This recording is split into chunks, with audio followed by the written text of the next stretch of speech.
Ang senaryong yon ang mabilis na sumilid sa isipan ni Nati habang pababa na sila ng hagdan ng mga bata. Baka anak na ang kanyang hipag kung kaya naririnig niya itong umiiyak.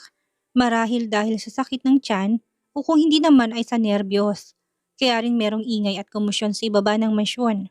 Sa isiping yon ay nagmamadali ng kanyang mga yabag na bumaba ng hagdan kasamang dalawang bata na medyo naguguluhan sa pagkaladkad niyang ginagawa. Hindi pa siya doon na kontento. Binuhat na niya si Brixton at inakay niya si Nixa. Kabadong-kabado na siya. Kung ano-ano na rin ang naiisip niya na maaari nilang abutan sa ibabang bahagi ng mansyon. Ilang baitang na lang sa hagdan at tuluyan na silang nasa unang palapag na matigilan si Nati sa paglalakad. Nakita lang naman niya ang ilang mga maleta sa may pintuan ng kanilang mansyon na halatang merong bagong dating na bisita na hindi nila inaasahan. Kinurap-kurap na niya ang mga mata. Naisip ang kapatid na nasa ibang bansa. Mula sa mga maleta umangat ang kanyang paningin sa bulto ng dalawang katawan na mahigpit na magkayakap sa may pintuan. Halos mahulog na doon ang panga niya. Hindi lang siya namamalikmata. Naroon ang kapatid. Kuya Nick, halos hindi lumabas yon sa kanyang lalamunan. Tipo na sa isip niya lamang yon nasasabi. Naramdaman niya ang ginawang marahas na pagbitaw sa kanyang kamay ni Nixa. Napaniguradong nakita na rin doon ang kanyang ama. Hindi nga siya nagkamali sa malakas na nitong pagsigaw na ginawa. Daddy! Muntik pang mahulog si Nixa sa kanyang pagmamadaling bumaba ng hagdan upang salubungin ng ama na sa mga sandaling iyon ay mahigpit ang yakap ng kanyang asawang si Kriza. Mabuti na lang at agad itong nakabawi at nakatayo ng maayos kung hindi ay tsak na madidisgrasya pa ang pangalan nila Nick. Daddy ko! Paiyak nitong sigaw habang nakataas ang dalawa niyang bisig. Nilingon ni Nati ang malayong sofa kung saan tulalang nakatingin lang din doon. Ang magulang nila na halatang nagulat sa biglaang pagsulpot ng kanyang kapatid sa bukana ng kanilang mansyon. Mukhang maging sa kanilang ama ay hindi sinabi ni Nick na uuwi na siya ngayon. Namuunang mga luha sa mata ni Nati. Hindi na niya napigilan na natiling karga niya pa si Brixton sa mga bisig habang nahihikbi ng kanyang labi at nais nang tawirin ang pagitan nila ng kapatid at bigyan na rin ito ng yakap. Kung hindi lang siya nag-aalangan. Dahil sa asawa nito, kanina niya pa sana nagawa ang bagay na yon. Kaya lang naroon ang asawa nito at anak. Ayaw niya naman niya na makiagaw sa eksenang iyon nang muli nilang pagkikita. Nakauwi na ako. Hindi pa naman ako late, Krisa, hindi ba? Mahinang boses ni Nick na halatang pilit na pinipigilan ng tinig na mabasag. Titig na titig ang mga mata ng lalaki sa mukha ng asawa upang suriin niyon sa kanyang magiging reaksyon. Hindi pa lumalabas si Sky. Talagang hinihintay niya na muna akong bumalik. Pahapyaw pa nitong hawak sa tiyan ni Krisa kung saan magalawang manaroong bagay. Napasinghap si Nati. Boses ngayon ng kanyang kapatid. Hindi niya guni-guni. Hindi siya nananaginip at nangangarap lang ng gising. Nakauwi na nga ito ng bansa. Bumalik na ang talimpandas niyang kuya Nick. Oo Nick, hindi ka pa late. Patuloy ang bagsak ng mga luha sa pisngi ni Krisa na parang may alulod doon ng tubig at naiipon ang bawat bagsak nito. Masuyong pinalis at sinaluyo ng mga daliri ni Nick. Sabi ko naman sa'yo, hindi ba? Maghihintay kami sa iyong pag-uwi. Hihintayin ka namin kahit gaano pa yung katagal. Maghihintay kaming tatlo. We can wait, Attorney Betancourt. Mabuti naman at bumalik ka na. Nahulog ng mga luha ni Nati nang muling marinig sa personal ang boses ni Nick na noon lang halos nag-sink in. Lumakas pang iyak ni Krisa doon na nanatiling yakap ni Nick ng mahigpit. Dapat masaya si Nati, ngunit ang tanawing iyon ay nagbibigay sa babae ng kakaibang sakit dahil sa pagbabalik tanaw niya sa mga pinagdaanan ng kanyang kuya Nick. Bakas na bakas sa kanilang titigang mag-asawa, ang labis na pananabik at pagmamahal nila sa bawat isa. Bagay na mas nakadagdag ng pagkaantig sa puso ni Nati. Marahil ay dahil sa buhay siyang saksi ng mga hirap at sakit na pinagdaanan doon ni Krisa. Daddy! Muling agaw eksena ni Nixa na umiiyak na rin, nakayakap na sa isang hita ni Nick habang nakatingala at nangihingi ng atensyon sa ama na bagong dating. Daddy! Nabaling ang atensyon sa anak ni Nick na kaagad niyang kinarga at masuyong pinalis ang luha sa mukhang kagaya ng Krisa. Pinaulanan na niya ng halikang magkabilang pisngi nito na mas ikinaiyak doon ng bata. Nakayakap na rin si Krisa kay Nick at hindi alintanang mga tao sa paligid Halatang sabik na sabik sa asawa niya ang bawat titig nito sa mukha ni Nick. Pagkatapos noon ay nilibot na ng abogadong mga mata sa paligid niya. Hinahanap ang pamilya niya nang namatagpuan ay malapad na ngumiti. Ngiti na animoy wala siyang katiting na naging kasalanan sa kanya na magdesisyon ng biglaang alis. Mom, Dad, salamat sa pag-aalaga sa mag-iina ko habang wala ko dito. Taos sa pusong sambit ni Nick na mas namula pa ang mga mata. Alam niyang mabait ang kanyang mga magulang, ngunit kailangan niya pa rin ng humingi ng tawad at hindi abusuhin yon.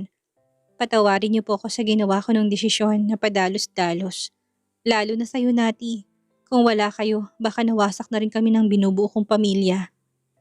Natatarantang lumapit ang mag-asawang Bentacourt sa anak na panganay, habang si Nati naman ay nanatiling nakatayo pa rin sa kanyang pwesto na parang tinulos ang mga paa sa kinatatayuan niya.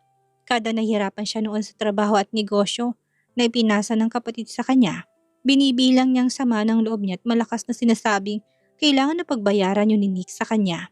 Oras na magkita sila. Sisingilin niya ito ng mahal, oras na makita silang dalawa, na alam niyang ito na ang oras na sinasabi niya.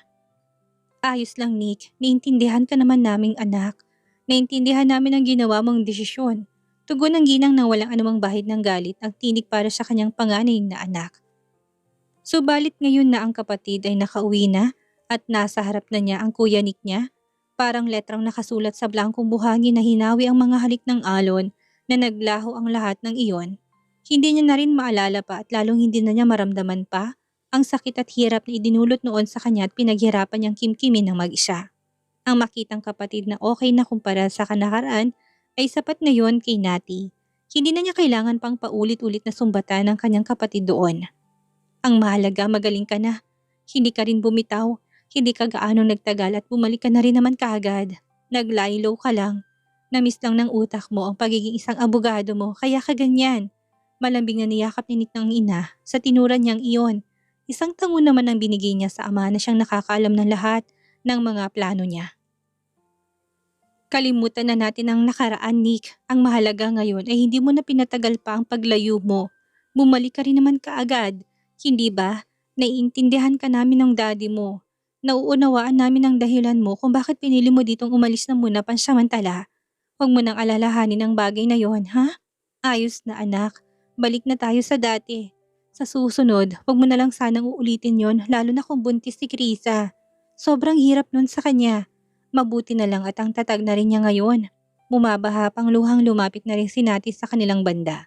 Panay ang bagsak pa rin ang kanyang mga luha kahit na anong pigil at palis niya doon. Titig na titig sa mukha ng kapatid niya na para namang katiting ay walang nagbago. Medyo tumaba lang ito kumpara noong umalis ito na may bakas pa ng sakit.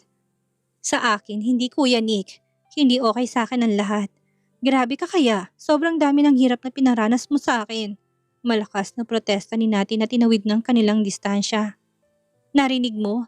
Hindi okay. Walang habas na akmang sasapukin sana ni Nati ang kapatid sa likod ng ulo nito. Nang biglang hinarangan naman to ng kanilang padre at pamilya at humigpit na hinawakan ng kanyang isang kamay. Bitbit niya pa din doon si Brixton na pamulat-mulat lang ang mga mata at salit-salita ng tingin sa mga nasa paligid. Tigilan mo ang masamang binabalak mo kay Nick, Natalia. Umayos ka nga. Kakabalik lang ng kapatid mo at gusto mo na kaagad siyang batukan. Waklit pa ni Gelier na isa niyang kamay na nagawang mahuli. Mabuti na lang at nakita niyang pagtatangka ng bunso niyang anak. Mamaya niyan, maapektuhan na naman ang utak ng kapatid mo. Magtigil ka dyan sa pagiging isip bata mo. Grow up, matanda ka na. Sumama pa ang loob ni Nati nang ipinakitang nasasaktan siya. Tinignan ng kanyang kapatid at nilipat yon sa ama na may sama ng loob ang nakalarawang emosyon sa kanyang muka.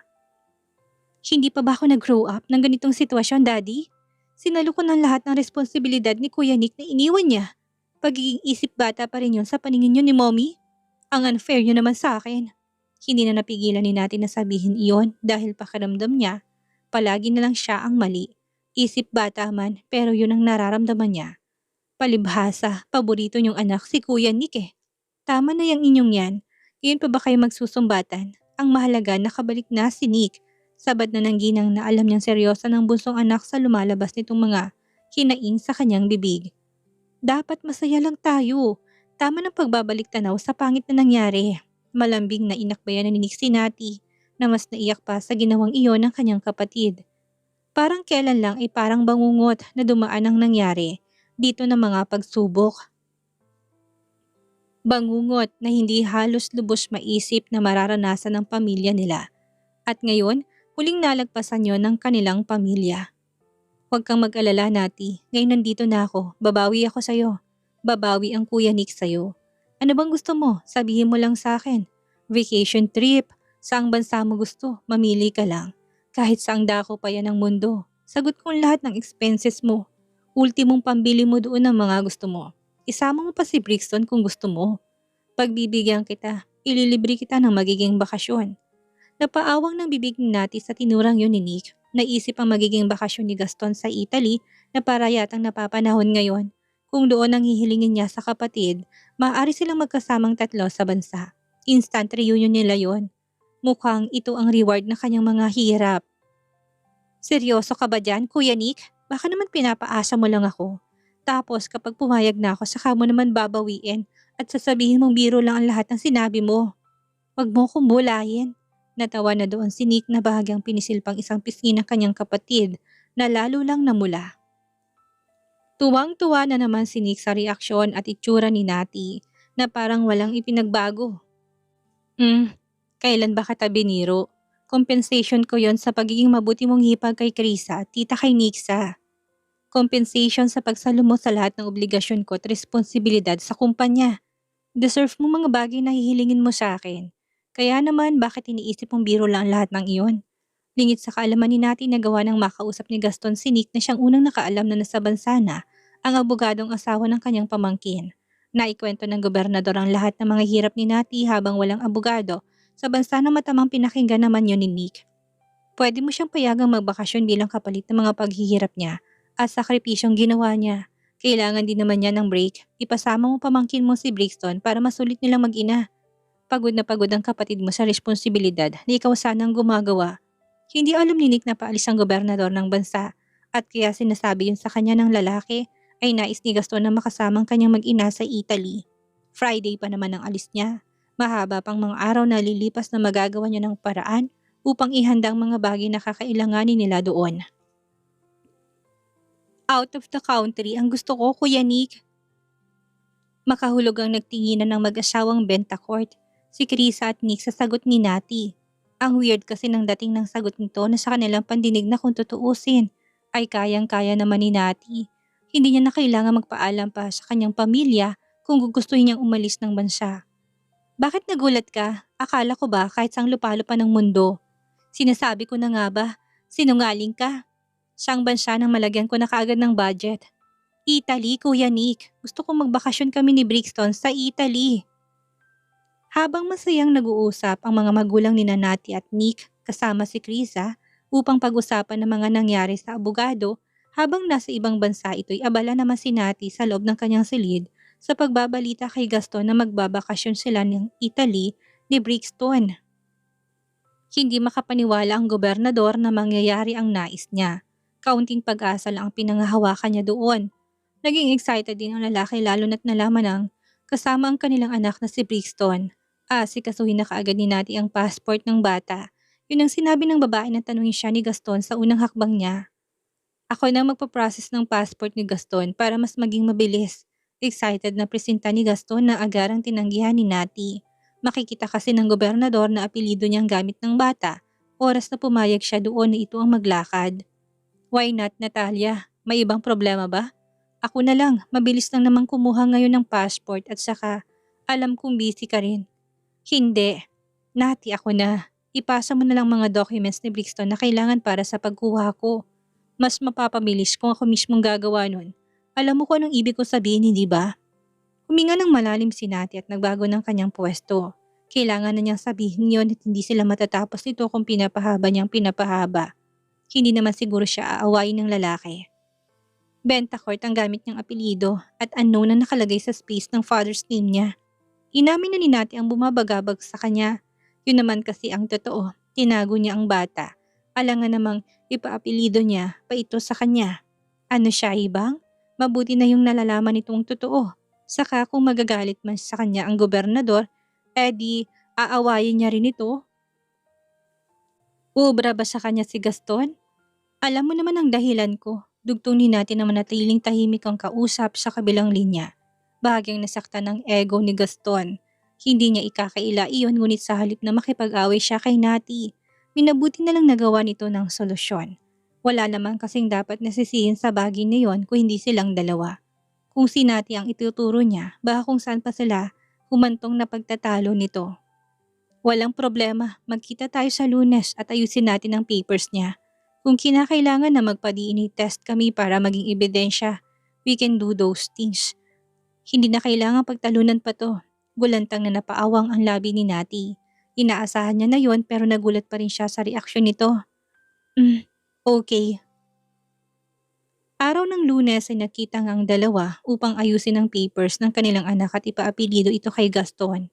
Hindi na hiningi ni Nati ang opinyon ng kanyang mga magulang at kapatid. Sila na mismo ng gobernador ang siyang nagdesisyon sa bagay na iyon. Isinama rin ni Nati si Brixton ng paalam sa kanyang mga magulang ay ipapasya ng bata. Tutal nakabalik naman na ang kanyang kapatid. Hindi na rin naman siya tinanong pa kung ano-ano ng mga magulang dahil deserve niya naman. Yun ang iginigiit niya noong sabihin niyang lalabas silang mag-ina upang bigyan ng oras ang kanilang mga sarili na feeling ni Nati ay nawala dati dahil sa pagiging busy niya sa trabaho at negosyo ni Nick. Mag-iingat kayong mag-ina, Nati. Dahan-dahan lang siya patakbo at kasama mo si Brixton sa sakyan. Pumunta sila sa Bulacan kung saan nakarehistro ang kapanganakan ni Brixton. Tuwang-tuwa naman si Brixton dahil nakita niyang ama na noong nakarang araw lang ay naamoy niyang pabango sa leeg ng ina. Ni halos ayaw na nitong umalis sa mga bisig ni Gaston habang nasa registrar sila at nag-i-inquire. Dahil kilala si Gaston at mapera, wala nang kung anong pasikot-sikot pang naging proseso sa kanila. May pinirmahan lang siya sa likod at pinanotarize at tapos na ni hindi sila hiningaan ng DNA test ng employee. Hindi na po kailangan Governor Barcelo. Kita naman po sa mukha niyo't ng bata na kayong ama niya. Sagot ng taga doon kung kulitin niya ito sa proof kuno upang mapadali ang pagiging proseso noon. Okay, sige. Pero sure na kapag kumuha kami ng PSA ay nakaregister na siya sa apelyido ko? Opo, Governor Barcelo. Ginagawa na po namin ngayon ng paraan para mas mapabilis ng lahat. A normal na process ay matatagalan yon. Minsan pa kapag kumuha ng kopya ng PSA yung lumang surname pa rin ang mag-a-appear. At dahil ginamitan nyo ng haplos ng salapi ni Gaston at lakas ng kapangyarihan, batid niyang lahat ay posibleng mangyari. Kahit ng akala ng karamihan ay imposible. Maraming salamat. Matapos doon ay bumili lang sila ng pagkain at nagtungo na sila sa lumang apartment. Doon nila inubos ang kanilang natitirang oras kasamang anak na si Brixton.